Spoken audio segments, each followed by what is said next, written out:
got this Technics MIDI size CD player. Came as part of a joblot of electronics, and I think it's had a bit of a hard life. It doesn't seem to want to play any discs, so just to prove that, let's open that up and close it. You can hear it struggling. Makes a nasty clonk as well, so oh, it's done it again. I'd like to get the lid off and actually see what it's doing at that stage. It's probably the head moving about, but yeah, not a nice sound. Now I think it's had a hard life there because this is quite worn, this compact disc emblem on the drawer. So the only reason why that would be is whoever had this previously for a long time used their thumb, I think, to be lazy and push the tray back in rather than the open and close button. So that's what I think's happened there. You can tell that these are meant for MIDI systems that comprise of Technics, because you've got this power supply that is actually internal into the hi-fi system, so it will be linked through to other components in that Technics hi-fi. And the other thing is you've got this system control in and out, so for it to maybe use a remote control, then you'd have a I think it's just like a 3.5 jack in there.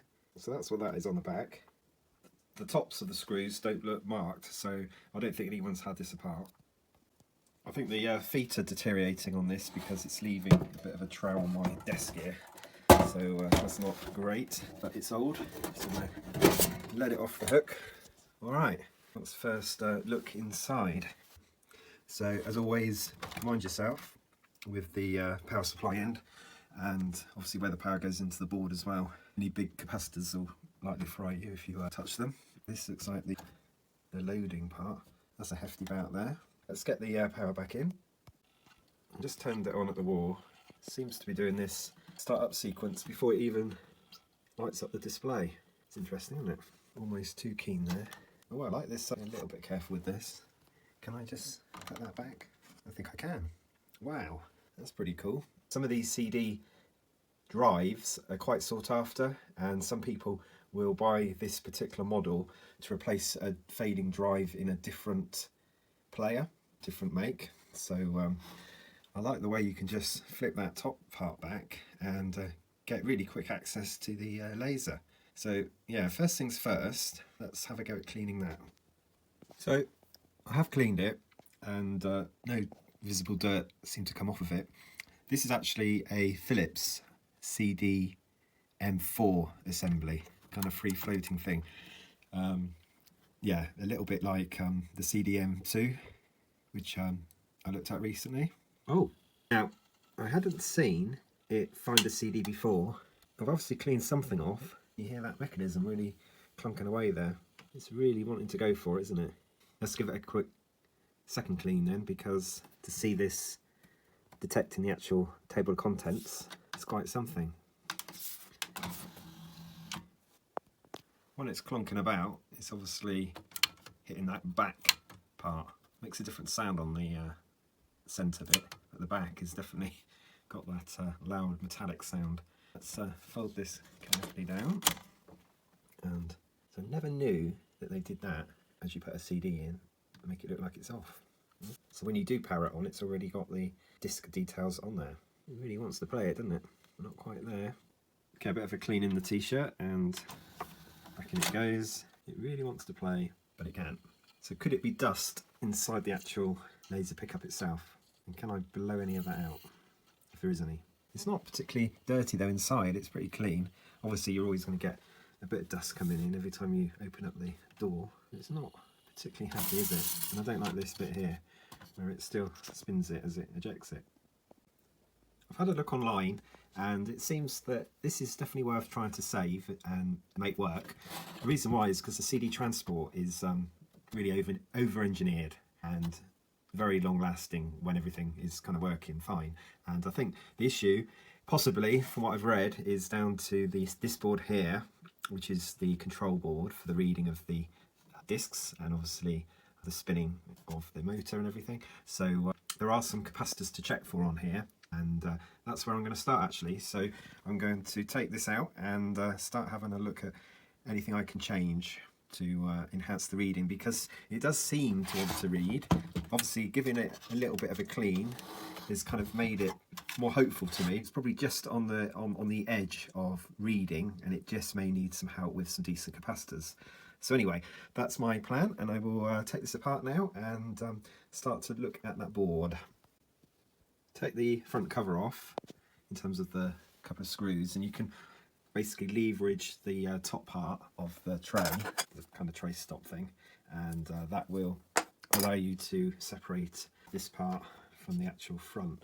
So there's a few screws here. So there's one here, and I think there's a retainer screw at the back, which is kind of a typical Phillips thing. That's 3 long screws out of the assembly, so it feels quite free now, and just some connectors. I think there's just 2 here on the right hand side to remove. I told a lie, there's a third one as well, which is the eject for the tray. That's it.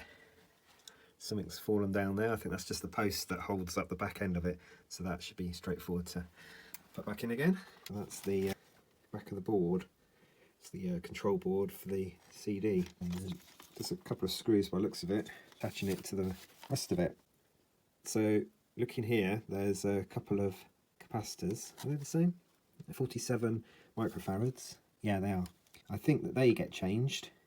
I don't know if there's any more under there actually, so I might not need to separate the board to do it. I don't think I will. So as always, take a photo before you do any replacing of capacitors, so you know you're getting things the right way round. Not all PCBs are actually marked up. Most are, but some aren't. So you do need to get the plus and minuses the right way round.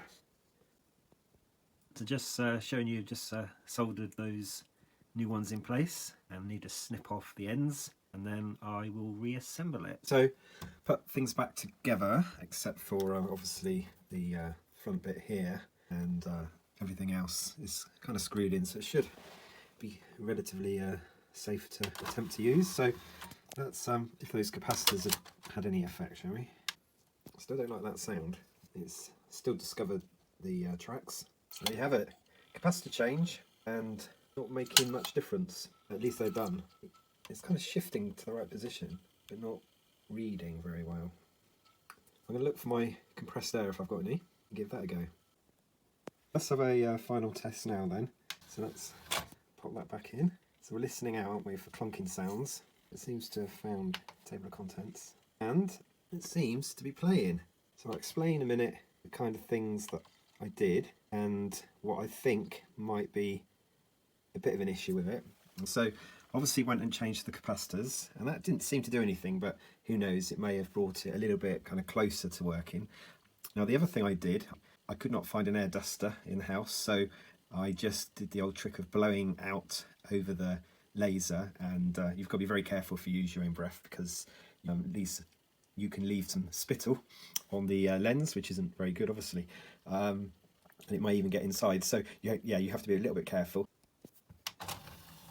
The other thing I did is I took this thing out and had a look inside it to see if that was hindering things. And you've got to be very careful, there's a single ball bearing inside here, this top sort of clamp thing, so just be careful with that. Now the other thing I did is I cleaned all around there, so the bit where the CD rests, the spindle, I gave that a really good kind of clean. It did look a bit dirty, but I don't know if that really contributed much to it or not. Now I have read that sometimes it's worth to add some oil into where this motor is that's driving this spindle.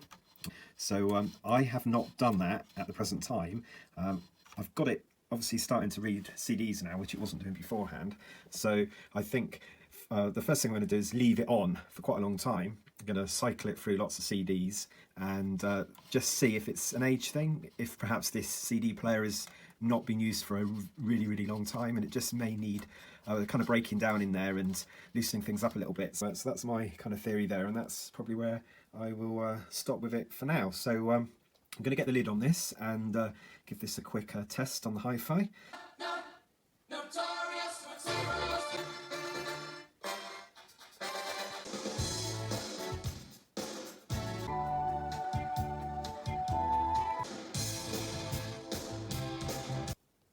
Now, I was using this upstairs with the hi-fi system, with the amp and speakers, and it was still not working 100%.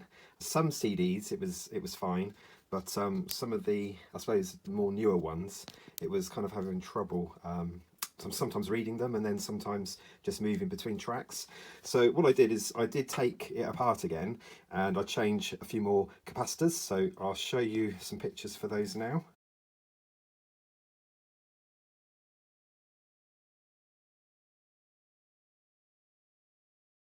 And unfortunately that still didn't do the job.